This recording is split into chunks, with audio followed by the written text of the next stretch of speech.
The sixth issue is, if I come late and the full last row is totally full, there is no spot for me to squeeze myself in, should I pull someone from the last row to stand next to me so that we can make a new row? This is totally prohibited and forbidden.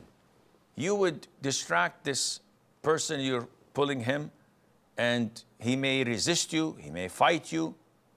Not only that, you're causing a gap in the row, which is prohibited. We are supposed to fill up the gaps, not to break these rows. The seventh point to be related to is in the case of a person who has a strong odor coming from him, and that odor offends people. In this case, whenever you have an odor that offends people, regardless of the reason, you should not attend the prayer. Why? Because the Prophet ﷺ prevented and prohibited an individual who had consumed and ate, who had eaten garlic or onions, from attending the prayer with the congregation. And the Prophet said, sallallahu alaihi wasallam, because the angels are offended by what humans are offended by.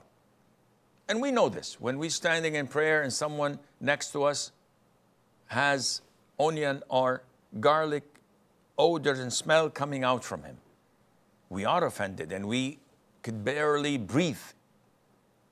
So anyone with body odor, someone who did not shower for a week, or who was working under the sun and the fabric of his clothes stink, they smell.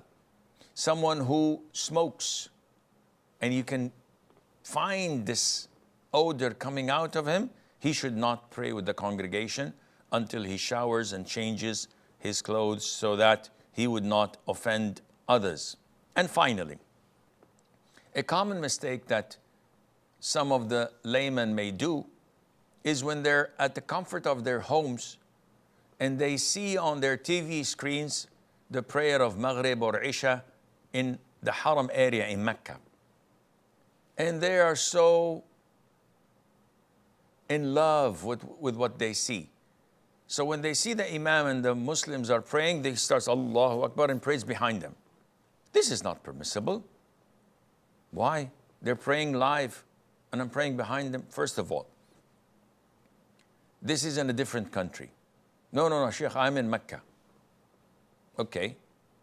This is not prayer in congregation. He says, why? I can see it. He said, yes, but are you with them? He said, no. So you are in a different location, a different place.